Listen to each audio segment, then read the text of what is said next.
2 Samuel 6, lisons. David rassembla encore toute l'élite d'Israël au nombre de 30 000 hommes. Et David, avec tout le peuple qui était auprès de lui, se mit en marche depuis Balé-Juda pour faire monter de là l'arche de Dieu devant laquelle est invoqué le nom de l'Éternel des armées qui réside entre les chérubins au-dessus de l'arche. Ils mirent sur un char neuf l'arche de Dieu et l'emportèrent de la maison d'Aminadab sur la colline. Uza et Agjo, fils d'Aminadab, conduisaient le char neuf. Ils l'emportèrent donc de la maison d'Aminadab sur la colline. Uza marchait à côté de l'arche et Agjo allait devant l'arche. David et toute la maison d'Israël jouaient devant l'Éternel de toutes sortes d'instruments de bois de cyprès, des harpes, des luths, des tambourins, des sistres et des cymbales. Lorsqu'ils furent arrivés à l'ère de Nakon, Uza étendit la main vers l'arche de Dieu et la saisit, parce que les bœufs la faisaient pencher. La colère de l'Éternel s'enflamma contre Uza, et Dieu le frappa sur place à cause de sa faute. Uza mourut là, près de l'arche de Dieu. David fut irrité de ce que l'Éternel avait frappé Uza d'un tel châtiment. En ce lieu a été appelé jusqu'à ce jour Péretz-Uza. David eut peur de l'Éternel en ce jour-là, et il dit, « Comment l'arche de l'Éternel entrerait-elle chez moi ?» Il ne voulut pas retirer l'arche de l'Éternel chez lui dans la cité de David, et il la fit conduire dans la maison d'Obed-Édom à Gath. L'arche de l'Éternel resta 3 mois dans la maison d'Obed-Édom à Gath, et l'Éternel bénit Obed-Édom et toute sa maison. On vint dire au roi David, l'Éternel a béni la maison d'Obed-Édom et tout ce qui est à lui à cause de l'arche de Dieu. Et David se mit en route et il fit monter l'arche de Dieu depuis la maison d'Obed-Édom jusqu'à la cité de David au milieu des réjouissances. Quand ceux qui portaient l'arche de l'Éternel eurent fait 6 pas, on sacrifia un bœuf et un veau gras. David dansait de toute sa force devant l'Éternel. Il était ceint d'un éphod de lin. David et toute la maison d'Israël firent monter l'arche de l'Éternel avec des cris de joie et au son de la trompette. Comme l'arche de l'Éternel entrait dans la cité de David, Michal, fille de Saül, regardait par la fenêtre. Et voyant le roi David sauter et danser devant l'Éternel, elle le méprisa dans son cœur. Après qu'on eut amené l'arche de l'Éternel, on l'a mis à sa place au milieu de la tente que David avait dressée pour elle. Et David offrit devant l'Éternel des holocaustes, des sacrifices d'action de grâce. Quand David eut achevé d'offrir les holocaustes et les sacrifices d'action de grâce, il bénit le peuple au nom de l'Éternel des armées. Puis il distribua à tout le peuple et à toute la multitude d'Israël, hommes et femmes, à chacun un pain, une portion de viande et un gâteau de raisin. Et tout le peuple s'en alla, chacun dans sa maison. David s'en retourna pour bénir sa maison.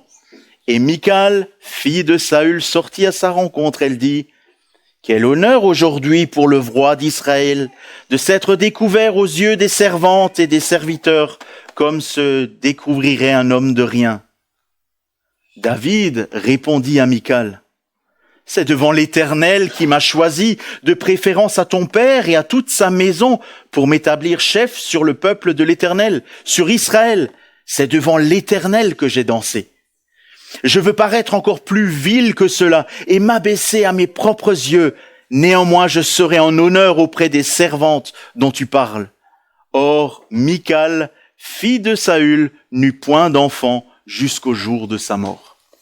Jusqu'ici, notre première lecture. Je vous invite à aller dans le Nouveau Testament, dans la seconde lettre aux Corinthiens. 2 Corinthiens, chapitre 6. 2 Corinthiens, chapitre 6. Et nous lirons des versets 14 à 18. 2 Corinthiens, chapitre 6, versets 14 à 18. Lisons.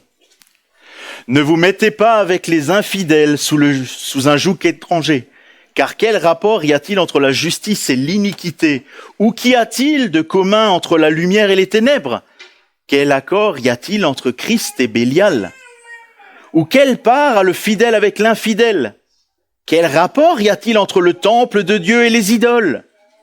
Car nous sommes le temple du Dieu vivant. Comme Dieu l'a dit, j'habiterai et je marcherai au milieu d'eux. Je serai leur Dieu et ils seront mon peuple. C'est pourquoi, sortez du milieu d'eux et séparez-vous, dit le Seigneur. Ne touchez pas à ce qui est impur et je vous accueillerai. Je serai pour vous un père et vous serez pour moi des fils et des filles, dit le Seigneur Tout-Puissant. Jusqu'ici, la lecture de la parole, et je vous invite encore à nous incliner 1 minute devant Dieu, après quoi nous laisserons aller les enfants à l'école du dimanche. Prions. Seigneur, nous savons que tu parles par ta parole, et nous te prions de bénir la lecture et la méditation, la prédication de ta parole pour nos âmes, pour nos cœurs. Nous avons besoin de toi. Nous te prions, Seigneur, de donner une double part à notre pasteur ce matin, une double part de ta grâce, pour qu'il puisse prêcher ce passage à chacun de nos cœurs et prépare nos cœurs à le recevoir. Et Seigneur notre Dieu, nous voulons te remettre aussi les enfants qui iront à l'école du dimanche. Seigneur, rappelle-leur tes merveilles, qu'ils puissent lire la Bible ensemble, qu'ils puissent se rappeler de la grandeur, de la majesté de notre Dieu. Ô Seigneur notre Dieu, nous te demandons toutes ces grâces en Jésus-Christ. Amen.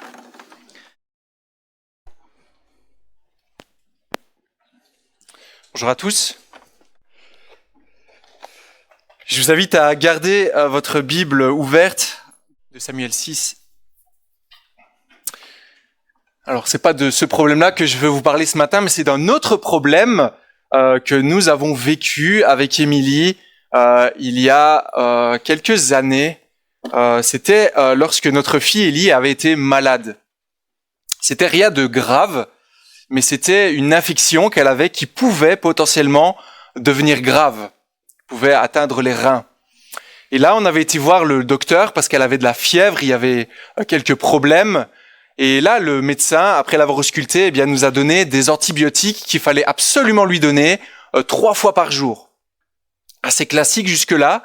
Jusqu'au moment où, je pense que c'était la première fois qu'Ellie prenait des antibiotiques, eh bien, au moment où on devait lui administrer les antibiotiques.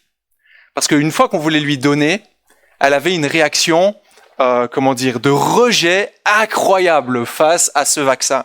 C'était juste, elle était vraiment petite, quel âge est-ce qu'elle avait, je sais plus, 2-3 ans. Ouais. Elle est vraiment petite. Et pourtant, elle refusait catégoriquement de prendre ce vaccin. Antibiotique. C'était parce que c'était dans une petite pipette, c'est pour ça que je dis vaccin. On lui mettait dans la bouche, elle recrachait. On essayait de marchander avec elle, lui dire oui, mais après on te donnera quelque chose, ça marchait pas. On essayait de lui promettre des cadeaux, elle ne le voulait pas. Nous, on savait que cet antibiotique était bon pour elle. C'était ce qui avait été prescrit par le médecin. C'était la marche à suivre pour pouvoir rester en vie, si vous voulez. Mais si ce jour-là, nous avions posé la question à Ellie, elle nous aurait sans doute dit qu'elle voyait plutôt ça comme du poison, qu'il ne fallait surtout pas prendre. Même si elle se trompait cruellement. Elle était convaincue que c'était mauvais et qu'il fallait par tout moyen recracher cela. Est-ce qu'il nous arrive parfois de confondre notre ressentiment, notre sensibilité, notre perception de ce qui est bon avec la vérité vraie, avec ce qui est réel, avec ce qui est prescrit? On a tous une intuition morale qui nous est propre dans plusieurs domaines de la vie. On a tous un avis sur certains éléments. Et ça va jusqu'à notre conception de Dieu. Ce serait intéressant ce matin, on va pas le faire, mais il y a pas mal de personnes et tous, on croit dans le même Dieu, je pense, pour la plupart d'entre nous. Mais pourtant, on a tous une manière différente de le louer, de l'adorer. On a tous une conception différente de ce qu'on pense que Dieu aime ou n'aime pas. Et ça se traduit dans la pratique. Mais quelle est la vérité au final? Quelle est la vérité? Qu'est-ce qui plaît réellement à Dieu? Est-ce que ce que je pense être bon est réellement bon et plaît à Dieu ou pas? Ou plutôt même, quelles seraient les conséquences de suivre une mauvaise intuition que l'on croit bonne? si vous faites le lien avec Élie, si elle avait suivi son intuition, où est-ce qu'elle serait aujourd'hui?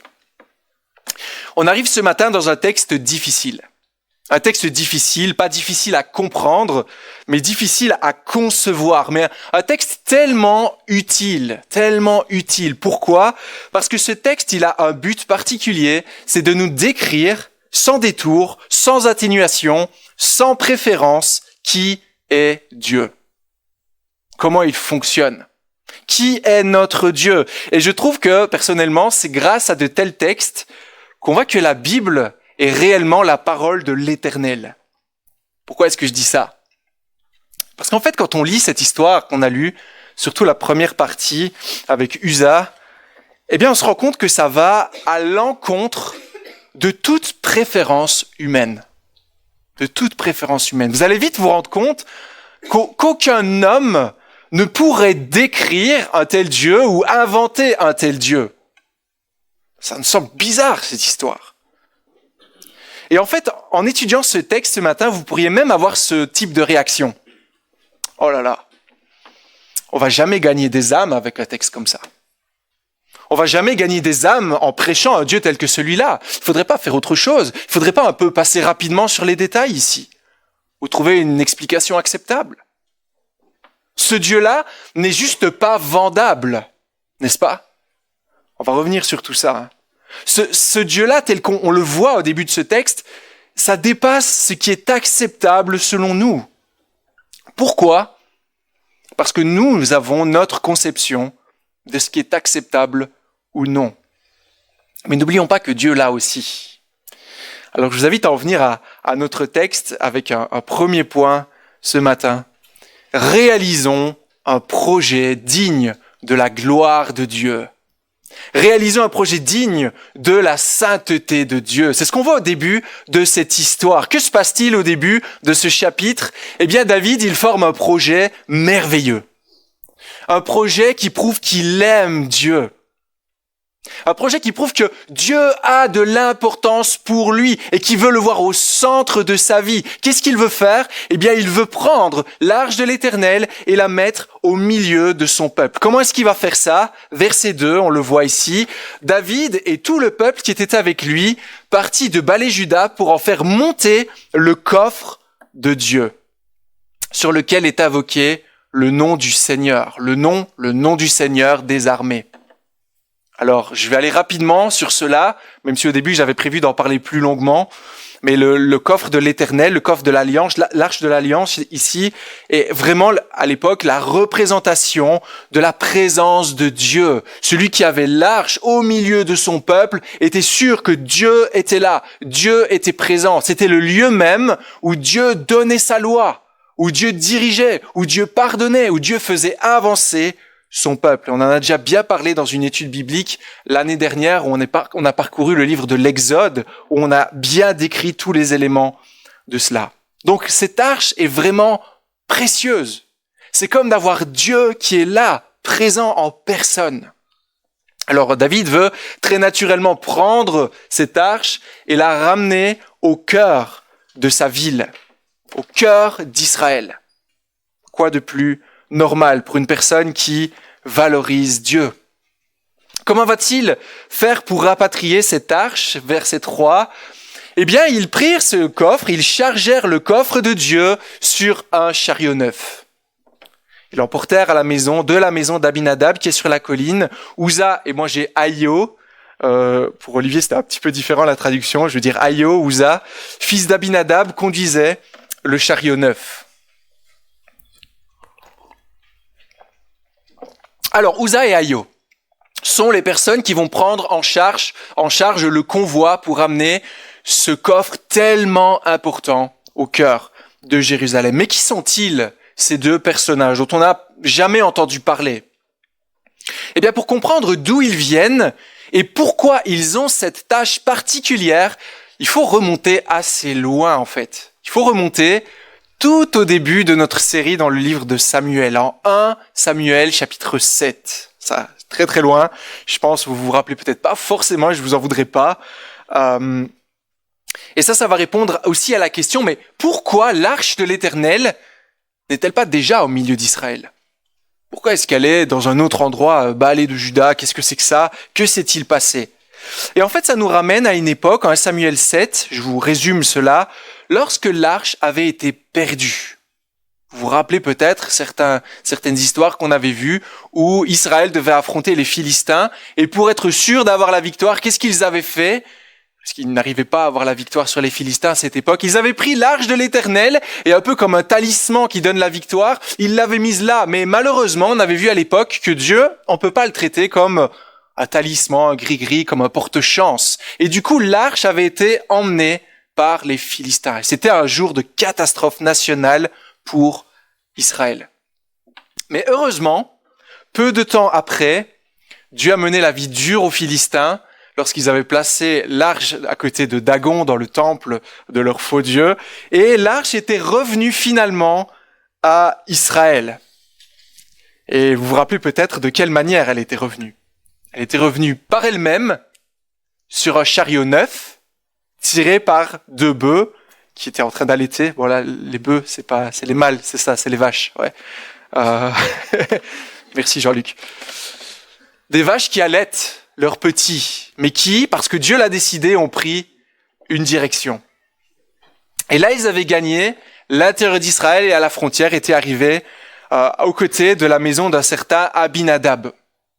Et là, lorsque certains Israélites avaient vu, certains Juifs avaient vu l'arche revenir, ils se sont dit, c'est génial, l'arche, le coffre revient en Israël. Et qu'est-ce qu'ils ont fait? Ils ont été voir dans le coffre et beaucoup sont morts ce jour-là. Saül avait eu peur et il avait dit, mais on va laisser cette arche dans la maison de cet Abinadab. Super cadeau. Et là, son fils Éléazar, on nous le dit en Samuel 7, fut consacré particulièrement pour prendre soin de l'arche. Voilà, ce sera ton travail maintenant. Tu prendras soin de cette arche. Tu verras à ce qu'il soit bien, à ce qu'il n'y ait pas de problème. Et en fait, Aïa et Uza, c'est là que j'en viens, étaient frères d'Éléazar, leur père Abinadab. C'était une affaire familiale en fait. Quand David a réfléchi à la meilleure manière de ramener l'arche au pays, il s'est dit, mais qui mieux que cette famille qui a été en contact avec l'arche pendant de nombreuses années pourrait s'occuper du transport, pourrait gérer le transport de l'arche. Ils sont dans une certaine mesure familiers avec cette arche. Ils savent comment l'anticiper, ils savent comment mettre les choses en place pour faire cela de la bonne manière, la manière respectueuse qui plaît à Dieu. C'était leur travail après tout. David, on le connaît. Il aime Dieu. Et quand on parle de l'Éternel, on ne rigole pas avec lui. Tout est bien pensé.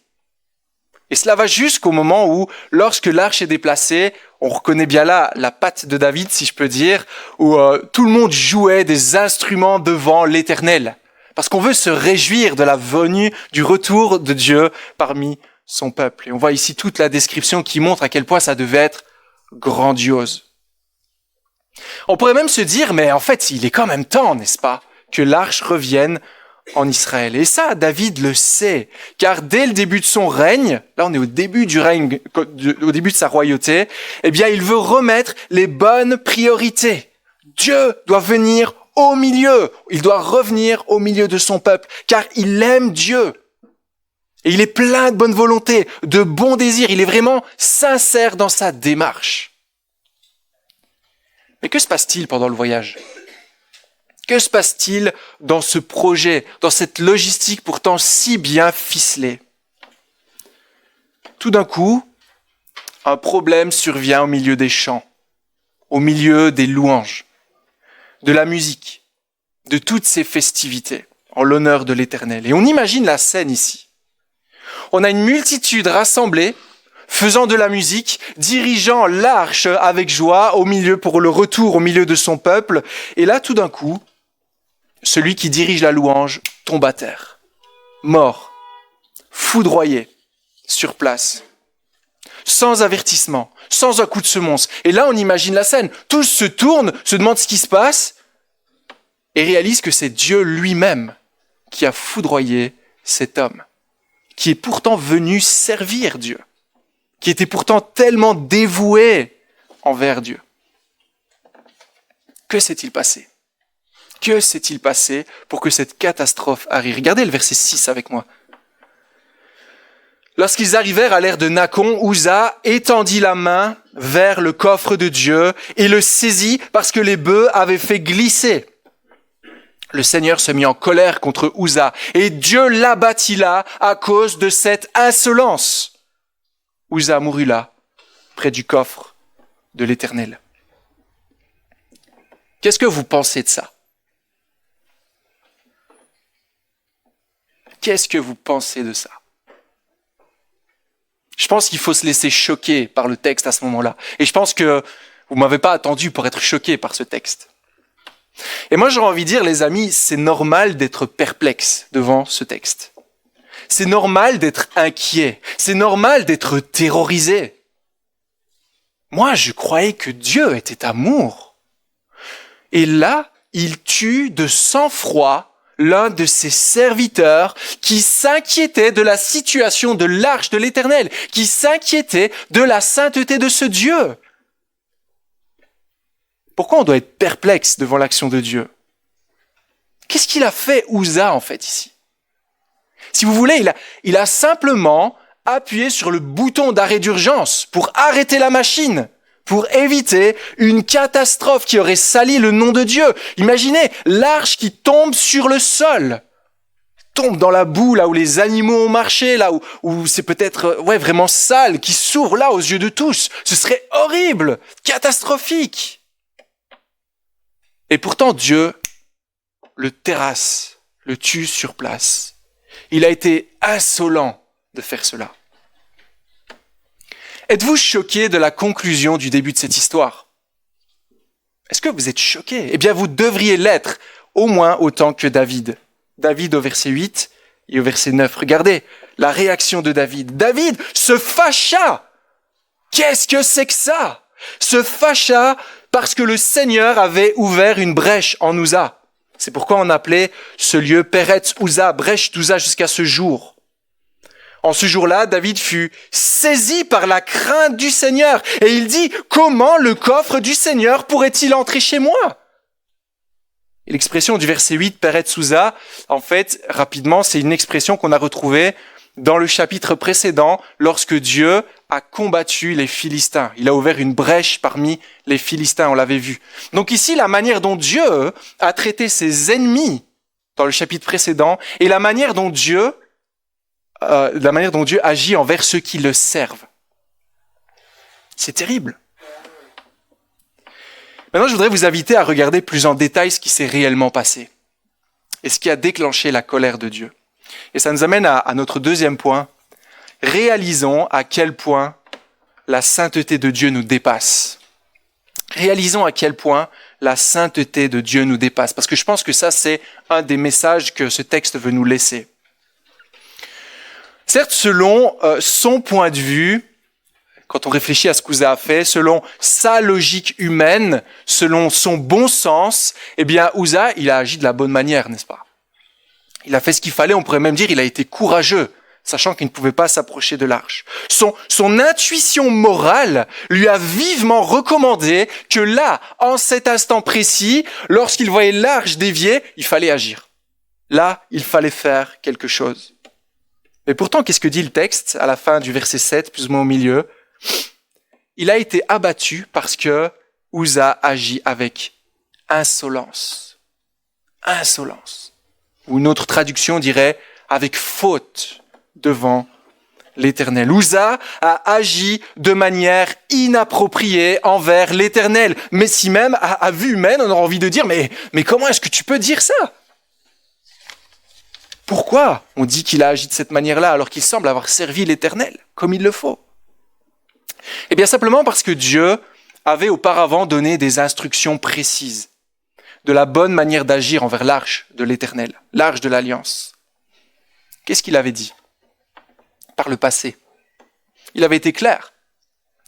Nombre chapitre 4, versets 4 à 6, verset 15. Nombre chapitre 4, versets 17 à 20. Nombre chapitre 7, verset 9. Je résume. La manière moralement bonne de transporter l'arche pour ne pas bafouer la gloire de Dieu est claire. Dieu l'a dit lui-même. La règle, elle est simple. Le transport est réservé aux Lévites, Coatites, une branche des Lévites qui avait un rôle particulier, desquels, en fait, l'histoire nous dit qu'Uza et Aya ne faisaient pas partie. Ils n'en faisaient pas partie.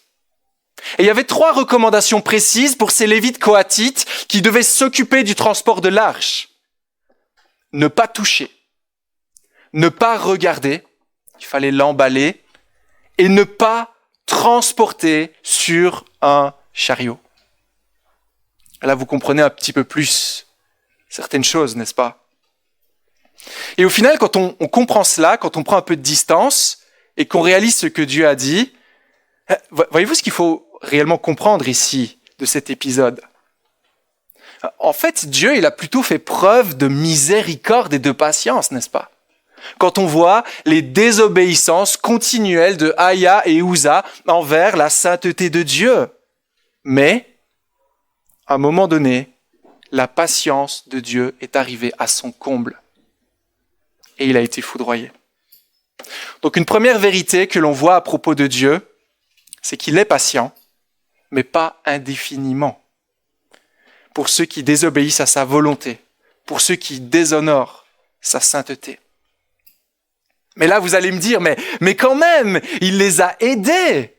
Quand on voit la catastrophe arriver, ne faut-il pas réagir? Si on voit un élément dans l'Église aujourd'hui qui n'est pas à la gloire de Dieu, selon sa sainteté, est-ce qu'il n'y a pas quelque chose à dire, quelque chose à faire? Et là, je vous invite à regarder un peu plus, qu'est-ce qu'elle signifie réellement, cette main, sur l'arche de l'Éternel? Et je vais essayer de l'illustrer de cette manière. Il paraît qu'aujourd'hui, quand on veut passer son permis de conduire, eh bien, les voitures, elles ont double pédale. C'est ça, hein? Il y a l'embrayage, le frein, l'accélérateur, mais la personne qui vous conduit, qui vous donne des cours, a une deuxième pédale. C'est vrai, c'est possible. Et même un deuxième volant, peut-être. Je sais pas. Non, pas de deuxième volant. Hein. Juste les pédales. C'est suffisant, les pédales. Ouais, alors, pourquoi est-ce qu'il y a ça, à votre avis? Vous pensez que c'est bien ou pas? C'est pas mal, hein, quand même. Hein. Quand on a l'étudiant qui me fait mine de foncer dans le mur, il faut réagir, il faut appuyer sur le frein. C'est une bonne chose pour éviter la catastrophe. C'est bien fait, c'est impressionnant. Mais c'est un peu ce que Uza il a fait avec l'arche de l'Éternel. Mais c'est quoi le problème ici? Avec ce dont on parle. Quand on parle de Dieu et de sa gloire. En fait, c'était le même problème qu'en 1 Samuel 7. On va se le rappeler. Qui est celui qui a ramené l'arche du pays des Philistins jusqu'en Israël? C'est Dieu et Dieu seul. Qui est celui qui veille à sa propre gloire? C'est Dieu seul. Et il n'a pas besoin de nous. Et là, ce qu'on voit, c'est qu'en fait, Uza, il croyait en Dieu, il le respectait, mais au final, il ne voyait pas la sainteté de Dieu telle qu'elle était. Il se disait quand même que Dieu avait besoin de lui. Il lui fallait, une béquille pour pouvoir tenir bon. Et ça, c'était clairement la manière idolâtre de concevoir Dieu. Comme Dagon qui est tombé plusieurs fois, vous vous rappelez peut-être cette histoire, et qu'il fallait relever à la sueur de son front parce qu'il n'était pas capable de le faire lui-même. Mais l'Éternel n'est pas comme ça. Dieu n'a pas besoin de nous pour garder sa sainteté, pour rester glorieux. Et ce qu'on voit dans ce texte, c'est que même nos plus belles actions, même nos plus beaux réflexes pour donner un coup de main à Dieu, un coup de pouce à Dieu, à notre sens, pour servir Dieu, si ce n'est pas en conformité avec sa parole, ça doit être puni sévèrement. Pourquoi, à votre avis? Pourquoi on ne pourrait pas donner un petit coup de pouce à Dieu? Certes, il est Dieu, mais quand même, on est ses serviteurs. On peut quand même l'aider un petit peu, n'est-ce pas? Et bien là, il y a une réalité que ce texte veut amener. C'est que Dieu est saint, mais que nous ne sommes pas saints. Dieu est saint. Alors, quelle est l'idée qui émane ici, quelle idée qui émane d'un esprit impur tel que vous et moi pourrait apporter à un Dieu qui est saint? C'est un peu comme d'aller donner une leçon à, un président ou autre. Peut-être ça vous arrive parfois. Alors qu'au final, on ne connaît juste rien au métier. C'est comme si on allait dire à Dieu, écoute-moi, je vais t'aider un petit peu sur ce point-là. Parce que j'ai l'impression que là, tu gères pas l'arche, là, bientôt, elle est tombée dans la boue. Écoute-moi, et laisse-toi aider. Non. Dieu est bien au-dessus de ça et il n'a rien à entendre de nous. Nous ne sommes pas saints. Nous ne pouvons rien apporter à la sainteté de Dieu. Et si nous prétendons le contraire, voilà ce que nous méritons. Mais comment est-ce qu'il nous arrive de faire ça? Parce que ici, je suis sûr que tout le monde va dire « moi, jamais je ferai ça. Jamais j'oserais dire quoi que ce soit à Dieu. Jamais j'oserais amener ma sagesse. Tellement impure, Seigneur, c'est toi qui es saint. » Eh bien, je vais commencer en rappelant ce qu'Olivier Favre nous a dit la semaine passée. Je le rappelle pour ceux qui n'étaient pas là, ceux qui ne se rappellent plus. Dieu nous a donné l'évangile, le message du salut, d'une manière complète. Comment est-ce qu'il peut nous arriver aujourd'hui de vouloir donner un petit coup de pouce aujourd'hui pour que Dieu convertisse? Peut-être ne pas dire toute la vérité. Peut-être ne pas prêcher des textes tels que celui-là. Parce que, waouh, s'il y a des non-chrétiens qui entendent ça, ils vont partir en courant, n'est-ce pas? Se croire plus malin que Dieu lui-même. Essayer d'amener nos stratégies dans l'église. Ok, tu peux parler de cette manière-là, parle de l'amour de Dieu, mais le péché, la condamnation, ouais, peut-être après 2, 3, 4 fois, ou peut-être même pas, en fait. Ce qui compte, c'est pas ça. Et ça, c'est une attitude très présente chez les religieux aujourd'hui. Ne pas regarder à Dieu ce qu'il veut vraiment, mais faire toutes sortes d'œuvres moralement bonnes, pensant que Dieu sera content avec nous. Parce que c'est tellement bon ce que je fais. Je prends souvent cette illustration, je sais pas pourquoi, aider la vieille dame à traverser la rue. Ah, moi, j'ai pensé à elle. Dieu doit être content. Je suis pas en train de dire qu'il serait pas content, mais c'est peut-être pas ça qu'il demande. Ou encore, lorsque Dieu parle clairement, mais qu'on décide quand même d'agir par nous-mêmes, d'agir selon ce qui nous semble bon. Ouais, Dieu a dit ça, mais bon. Voyez-vous ce que ce texte nous dit? On peut paraître très saint.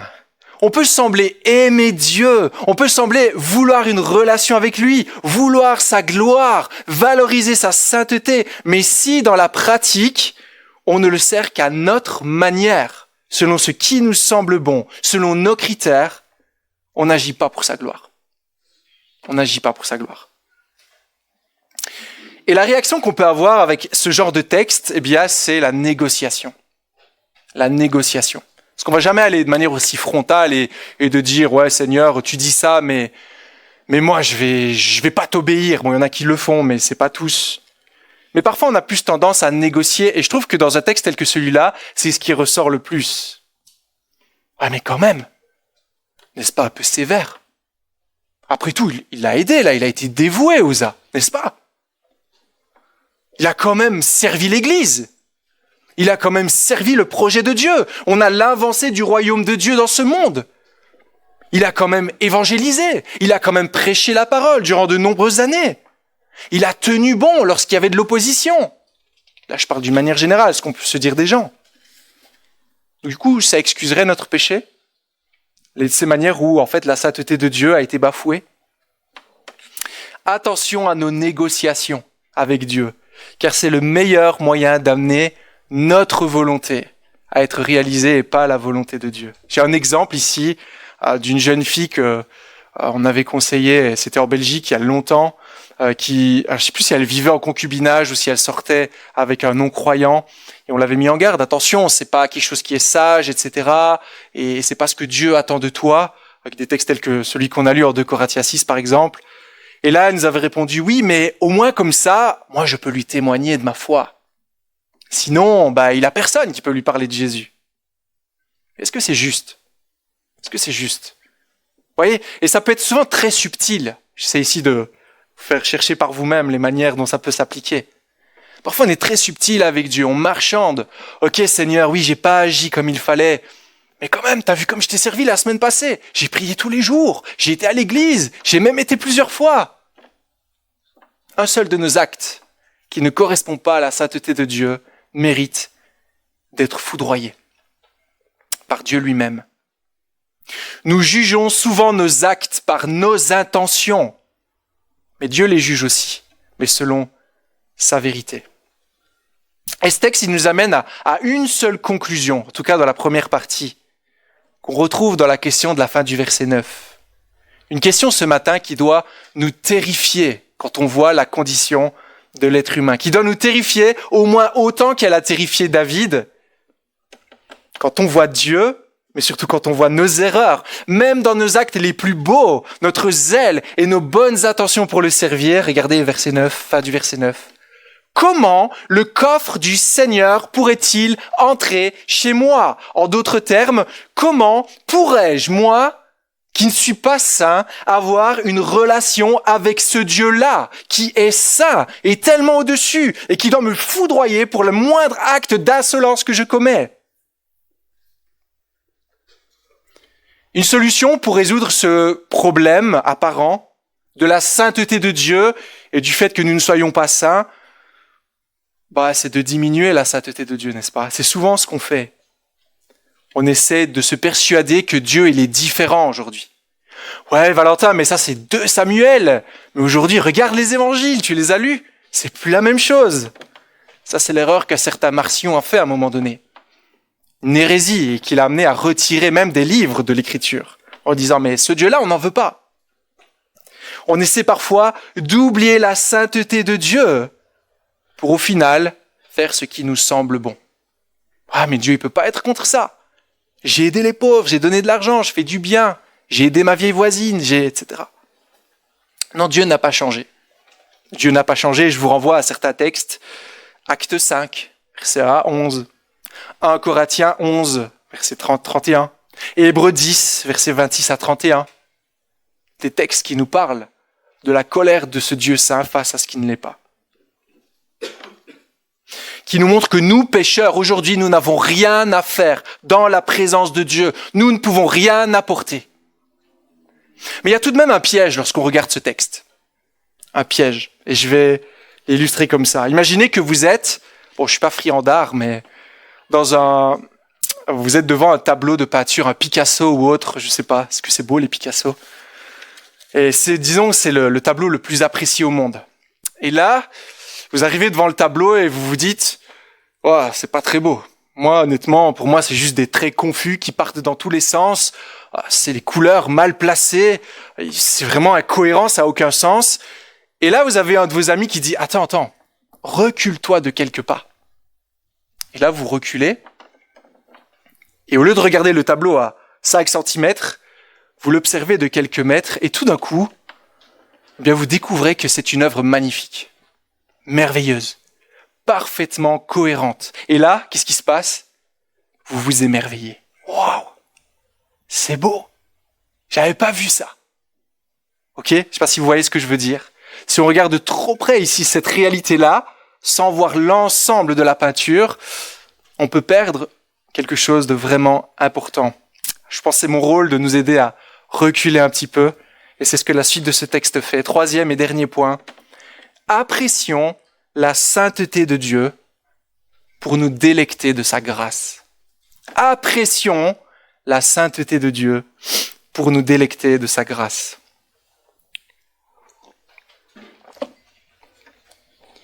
David, après avoir constaté la sainteté de Dieu dans les faits et la conclusion du fait qu'il n'est pas saint, ses dangers, il est effrayé au verset 10.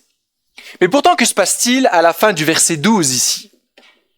David, il veut à nouveau recommencer son projet 3 mois plus tard. 3 mois plus tard, ses serviteurs viennent lui dire 2-3 mots, et là il se dit, mais il faudrait recommencer ça. Alors, est-ce qu'il a simplement oublié ce qui s'était passé? Je crois pas. Je pense que cet événement, il a vraiment marqué David. On va voir que ça l'a vraiment marqué. Mais comment c'est arrivé? Qu'est-ce qui, d'un coup, a motivé David à vouloir à nouveau retenter l'expérience de faire revenir l'arche de l'Alliance? Il y a quelques versets ici qui sont donnés, des versets charnières, aux versets 11 et 12. Le coffre du Seigneur resta 3 mois dans la maison d'un certain Obed-Édom, un Gathite. Et qu'est-ce qui s'est passé lorsque l'arche est chez Obed-Édom? Dieu le bénit. Obed-Édom, là, il y a une grande signification. Obed-Édom, ça veut dire fils d'Édom. Édom, pour ceux qui ont un peu une connaissance de l'Ancien Testament, c'est un peuple qui s'était opposé au peuple d'Israël à un certain temps, quand ils ont quitté l'Égypte. Et donc, si vous voulez, c'était le fils d'étrangers, le fils des ennemis d'Israël. Mais pourtant, quand l'arche est dans sa maison, Dieu le bénit. Dieu bénit un ennemi du peuple de Dieu. Waouh! Et qu'est-ce qu'il veut nous montrer ici, en fait, Dieu? Pourquoi ça nous est rapporté, cet élément? C'est vraiment important. Parce que Dieu veut nous montrer une chose. Même s'il est saint et que nous ne le sommes pas, son but n'est pas de punir. Ce n'est pas ce qu'il veut. Son but, c'est de bénir. C'est son souhait le plus grand. Et David, il entend ça. C'est ce qu'on vient lui rapporter. Ils ont béni la maison d'Obed-Édom. Et là, il entreprend à nouveau son projet suite à cela. Mais qu'est-ce qui change dans la deuxième tentative? Qu'est-ce qui change? Regardez le début du verset 13. Quant à ceux qui portaient le coffre du Seigneur. Et là, qu'est-ce que vous allez vous dire? Ah, c'est bon. Ils ont compris. Ils ont compris. Maintenant, David semble jouer selon les règles. Il n'a pas remis sur le chariot, même s'il est neuf, même s'il est clinquant. Non. Maintenant, il semble être retourné dans l'écriture pour vérifier qu'en fait, ils avaient mal agi. Et ça nous est rapporté en 1 Chronique 15, verset 13, où David dit lui-même, c'est un peu plus détaillé, « L'Éternel, notre Dieu, nous a frappés parce que nous ne l'avons pas cherché selon sa loi. » Il fait référence à cet événement-là. Et au verset 15, ensuite, les fils des Lévites, du coup, portèrent l'arche de Dieu sur leurs épaules avec des barres. Voilà ce qui avait été demandé, selon l'ordre que Moïse avait donné d'après la parole de l'Éternel. Voyez-vous ce qui a changé pour David? La compréhension de la sainteté de Dieu d'une manière plus profonde, plus violente peut-être, l'amène à une plus grande obéissance, une plus grande conformité à sa parole. Et cette réalité, elle est hyper importante dans ce texte. On ne sert pas Dieu comme on le veut, mais comme il le veut, car il est saint, et c'est lui qui dit la manière dont on doit le louer. S'il est écrit rouler à 50 km/h, comment on fait pour éviter la contravention, le flash? On roule à 50 km/h, n'est-ce pas? C'est simple. Mais si on s'arrête là ce matin, c'est quoi le problème? Si je dis Amen et que je retourne à ma place, c'est quoi le problème ce matin? Et ça, je vous invite, si vous êtes endormi, à vous réveiller peut-être. Je suis personne. Parce que ça, c'est vraiment, vraiment, vraiment important. Si on s'arrête là ce matin, on a une religion des œuvres. Une religion des œuvres. Une religion basée sur le moralisme. Je suis obligé de vous dire ce matin du haut de la chair, attention, Dieu est saint et si vous ne lui obéissez pas selon sa loi, il va vous détruire. C'est ça que je dois dire. Et c'est ça que je vous dis quand même. Mais c'est quoi les fruits de cette compréhension-là? C'est quoi le problème si je vous dis ça, si on s'arrête là ce matin? Connaissant l'être humain, c'est l'angoisse continuelle. Pourquoi? Parce qu'on sait qu'à tout moment, on peut se tromper, n'est-ce pas? Vous savez, on l'a dit au début de la prédication, ceux qui étaient là, ils étaient tous pleins de bonne volonté. Ils se sont pas dit, on va faire de l'à peu près, on va servir Dieu comme ça, on verra bien. Non, ils ont mis les petits plats dans les grands. À 2 reprises, on nous dit que le chariot, il était neuf. Ils ont mis la fanfare et tout ça devant Dieu, ils ont mis des personnes ils ont mis vraiment du soin à cela. Et pourtant, ils ont été terrassés. Comment savoir si cette deuxième fois, ils auront obéi suffisamment? Comment savoir si ce sera la bonne ou si après avoir fait 2 pas, paf! Qui veut tenter d'aller conduire le chariot maintenant? Qui veut tenter de porter? Moi, honnêtement, j'aurais pas envie d'y aller.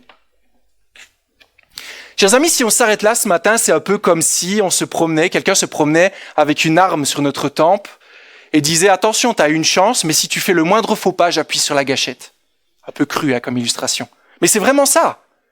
C'est vraiment ça. Comment savoir si j'en ai fait assez? Comment savoir si j'ai suffisamment étudié l'Écriture?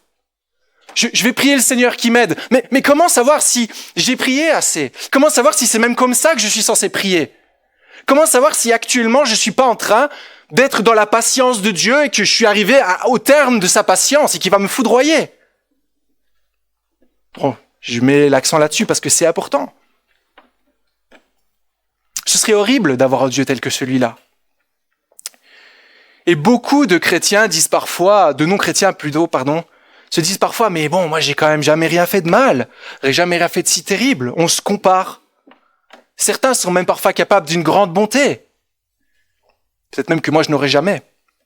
Mais pourtant, en écoutant comment Dieu est, nous voyons que nous sommes ses ennemis, que nous devons être terrassés. Alors comment on fait pour ne pas être comme ces Philistins ou comme Uza?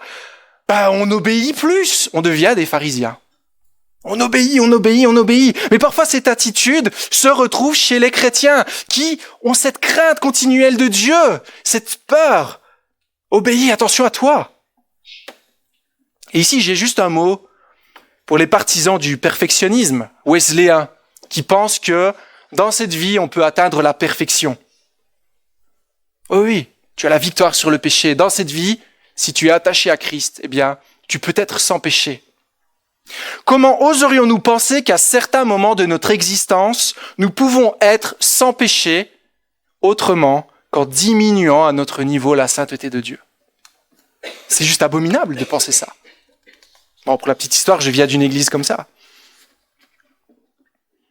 C'est un peu comme passer le diplôme final, l'examen pour un diplôme d'ingénieur, le plus difficile moment de l'année, et que là, on vous met le questionnaire des CM2. Oh, c'est facile, super, on va tous être ingénieurs demain, n'est-ce pas? Enfin, j'espère pour vous. C'est un peu ce qu'on fait avec Dieu parfois. On prend le questionnaire facile. Mais Dieu, non, nous dit qu'il est saint. Et en fait, son questionnaire à lui, il est au-delà de ce que nous pouvons faire. Et donc, la question de David demeure du verset 9. Comment la présence du Dieu saint peut-elle venir vers moi qui ne suis pas saint, qui ne cocherait jamais toutes les cases? Qu'est-ce que David fait de plus ici dans le verset 13? Je me suis arrêté net, mais le verset 13 va plus loin. Quand ceux qui portaient l'arche, le coffre du Seigneur, eurent fait 6 pas, il sacrifia un taureau et une bête grasse. Qu'est-ce qui se passe quand ils arrivent au moment où ils doivent poser l'arche de l'Alliance, verset 17? À nouveau, un sacrifice de paix. Après qu'on eut amené le coffre du Seigneur, on le plaça en son lieu, à l'intérieur de la tente de David dressée pour lui, et David offrit devant le Seigneur des holocaustes, des sacrifices de paix. C'est quoi un sacrifice? C'est la mise à mort d'une victime, n'est-ce pas? Pourquoi est-ce qu'il y a la mise à mort d'une victime? C'est parce qu'elle a été condamnée. Elle a fait quelque chose de mal, et elle doit être punie de mort dans ce cas. Donc c'est quelque chose de grave. C'est un coupable qui est puni. Mais que se passe-t-il lorsque le coupable est puni? Plus de condamnation. La peine est tombée. Tu as fait quelque chose de mal. Alors pour nous, c'est un peu plus difficile à comprendre. Je sais que dans certains États des États-Unis, je pense qu'il y a des Américains ce matin, donc je vais pas trop aller sur cette pente-là, mais la peine de mort est toujours là. Donc nous, c'est un peu plus compliqué, mais quand tu as tué quelqu'un, peine, c'est que toi-même tu donnes ta vie. Et je suis pas en train de dire qu'il faut faire ça. Hein. Mais une fois que la personne est condamnée, c'est fini. La justice est accomplie. Donc, qu'est-ce que David a compris ici particulièrement en demandant qu'on fasse cela? Je pense que vous l'avez saisi. David, il a compris ce que beaucoup en ce monde, même chez les chrétiens, ne comprennent pas. Quoi donc? Il a compris ça. Je sais que je suis coupable. Je sais que je mérite la mort. Même mes plus belles actions devant Dieu ne sont rien. Mais je sais qu'il y a un sacrifice qui permet à ma vie de rester, qui me permet d'amener le Seigneur au milieu de son peuple. Et ça, cette compréhension-là, ça conduit à quoi? Comment la fin du voyage, elle s'est passée? Regardez, verset 12, verset 14, verset 15, verset 19. Qu'est-ce qu'il y a de plus qu'on ne retrouve pas dans la première partie? La joie. La joie.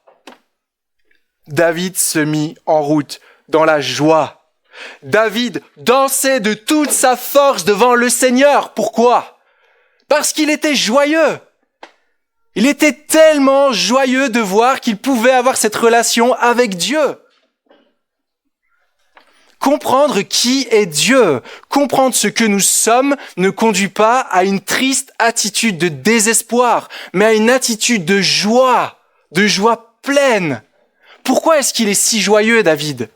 Car il sait que devant Dieu, il ne mérite qu'une chose, la mort, que même ses plus belles actions ne méritent que la mort, mais il sait qu'un sacrifice, une solution est donnée pour que ce Dieu-là soit en relation avec lui. Et ça le rend joyeux. Pourquoi ? Parce qu'il sait qu'il a besoin de Dieu. Il a besoin de lui. C'est lui qui libère des ennemis, c'est lui qui donne le pays, c'est lui qui donne l'abondance, c'est lui qui donne tout. Le souffle, l'être, tout ce que vous voulez vient de Dieu. Aujourd'hui, nous sommes toujours de la même nature que David, que Uza, que les Philistins. Nous méritons tous la condamnation de Dieu, mais aujourd'hui, sachez que Dieu est toujours le même. Ce Dieu saint, mais il a un projet qu'on voit dans chaque page de l'Écriture. On l'a lu en 2 Corinthiens, faire de nous le temple du Saint-Esprit. Incroyable! Que Dieu vienne vivre en nous. Comment est-ce qu'on fait pour rendre ça possible ? Comment on fait ? Voilà, vous le savez. On se le rappelle ensemble. Il existe un sacrifice. Il existe un moyen de salut. Il existe un moyen de réconciliation. Il existe un moyen de justification. C'est pourquoi Dieu, voyant notre incapacité et dans son amour, il a envoyé son Fils unique, le sacrifice ultime, Jésus-Christ. Qu'est-ce qui se passe à la croix ? Eh bien, toutes nos offenses, toutes nos insolences face à Dieu, tous ces moments où on croyait mieux savoir que Dieu, parce que c'est ça que le péché fait. C'est ça le péché d'Adam, il croyait mieux savoir que Dieu. Eh bien, Jésus l'a porté sur lui-même. Toutes nos impuretés, tout ce qu'on pensait mal, là où on pensait être Dieu à la place de Dieu, c'est tombé sur lui. Il a pris cela sur le bois, il a payé pour nous. Donc comprenez-vous ce message ce matin ? J'étais censé être pas trop long et je suis super long. Penser à la sainteté de Dieu, ça ne doit pas nous effrayer, mais ça doit automatiquement diriger nos regards vers la miséricorde et l'amour de Dieu, son désir de nous bénir.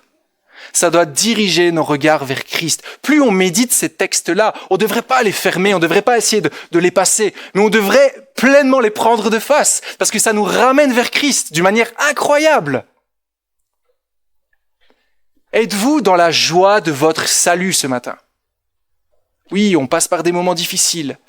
La santé est fragile, notre monde est fragile. Mais êtes-vous dans la joie de votre salut ? Avez-vous cette paix que le monde ne connaît pas ? Ou êtes-vous toujours sous la culpabilité, le poids de la culpabilité, la menace de la colère de Dieu sur vous ? Est-ce que quand vous regardez le ciel, c'est métaphorique, vous voyez le doigt de Dieu prêt à vous condamner ? Ou est-ce que vous voyez un père aimant ? Ce texte nous dit que si vous n'êtes pas dans la joie en voyant ce sacrifice qui vous est donné, c'est probablement que vous ne réalisez pas l'ampleur de ce que Christ a fait pour vous. Et peut-être que vous utilisez des moyens de substitution pour tenter de plaire à Dieu. Et il y aura une deuxième prédication la semaine prochaine parce que il faut encore un petit peu développer, mais je voulais tracer le chemin ce matin face à nos attitudes devant Dieu. Mais beaucoup, en voyant la sainteté de Dieu, ne saisissent pas leurs besoins de Christ, mais font les bouchées doubles. Et ça rend triste, ça fatigue. Il n'y a aucune paix, parce que jamais on en fera assez. Ça, c'est le principe des religions dans notre monde. Mais c'est un danger qui se trouve même dans la foi chrétienne. Mais si on veut faire plus, si on veut prier plus, si on veut avoir plus de discipline, qu'est-ce qu'on fait ? En fait, on remplace Christ par nos œuvres. Ça va, Seigneur, t'es content de moi ? Là, t'es content ? Non. Il ne le sera jamais et ne pourra jamais l'être. Mais je dis quand même ça pour garder l'équilibre. La grâce de Dieu ici, elle ne nous dispense pas d'obéir, d'accord ? Ce qu'on voit avec David, il a quand même obéi à la loi de Dieu. Il n'a pas fait le sacrifice en se disant, bon là, on le remet sur le chariot. Non, il a conformé sa pensée à la pensée de Dieu. Mais c'est pas sur ça qu'il s'appuie, c'est sur le sacrifice. Quand on sait qu'un Seigneur a payé pour nous, qu'il nous a aimés, qu'il a tout donné, on ne voudra pas continuer de pécher, continuer de désobéir à ce Dieu. Mais on voudra prendre plaisir, se dire, mais justement, plus rien ne me condamne. Et je veux t'obéir, Seigneur. Ça, c'est le danger quand on comprend mal l'évangile. C'est ce que l'apôtre Paul dit. Allons-nous continuer de pécher parce que nous ne sommes plus sous la loi, mais sous la grâce? Certainement pas. Vous le savez. Mais combien de fois on tombe dans ce piège? Cette montre, faudrait l'enlever peut-être. J'arrive au bout, je vous rassure. Comment on cultive, comment on approfondit, comment on découvre la joie si ce matin, vous ne l'avez pas vraiment? Voyez-vous les deux extrêmes par lesquels on est passé? La crainte, la peur, le désespoir, l'incompréhension, vers la joie, vers les danses. Je vais pas danser ce matin, je suis en béquille, mais comment on est passé de là à là? Comment on a fait le sacrifice? Ce que Jésus-Christ accomplit pour nous. Et ce texte, il nous invite à garder le bon équilibre entre crainte et joie. Et j'aimerais revenir sur ça la semaine prochaine. J'espère que c'est pas trop ambitieux, de voir les différentes réactions quand on a que la crainte et pas la joie, quand on a que la joie mais pas la crainte. Et il y a quelques personnages dans ce texte où on voit que ça marche pas comme il faut, notamment Michal. On en parlera une prochaine fois. Et ce texte, il nous invite à garder le bon équilibre. La crainte de Dieu n'enlève pas la joie, mais la rend plus prolifique. Voir qui est Dieu, voir qui nous sommes, ça nous conduit à plus de joie. C'est ce que le psaume 2 nous dit. Réjouissez-vous et tremblez. Comment on fait ces deux émotions complètement opposées? Non, pas avec l'évangile. Réjouissez-vous, tremblez devant Dieu. Tremblez car Dieu est un feu dévorant qui détruit tout ce qui n'est pas saint. Mais réjouissez-vous car vous êtes ses enfants aimés, sauvés par grâce. Alors, pour l'heure, je vous donne juste 2 applications. Je pense que j'ai déjà un peu dit. Si on est chrétien ce matin, je vous inviterai à continuer tout au long de votre vie à regarder à Dieu tel qu'il est. Toujours plus. On ne veut pas court-circuiter ces textes-là. On veut être confronté à cela, ne pas occulter cela. Méditer sur la sainteté de Dieu et ses effets dans nos vies. Mais n'oubliez pas d'être dans la joie que ce Dieu-là est votre Père.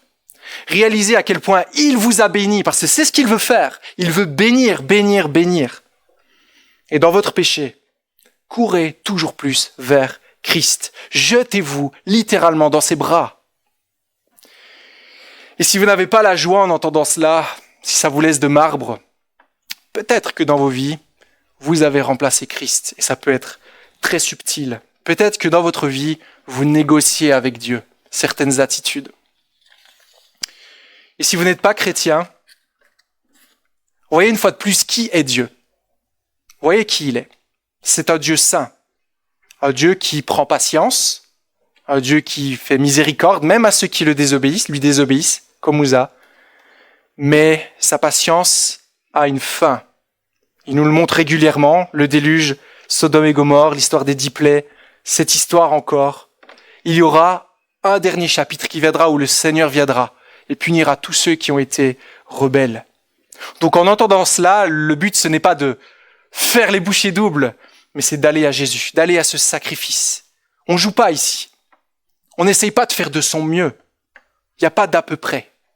Mais c'est Christ qui a la réponse à tout. Voyez à quel point vous avez besoin de lui pour que le Dieu de l'univers puisse faire sa demeure en vous. Amen.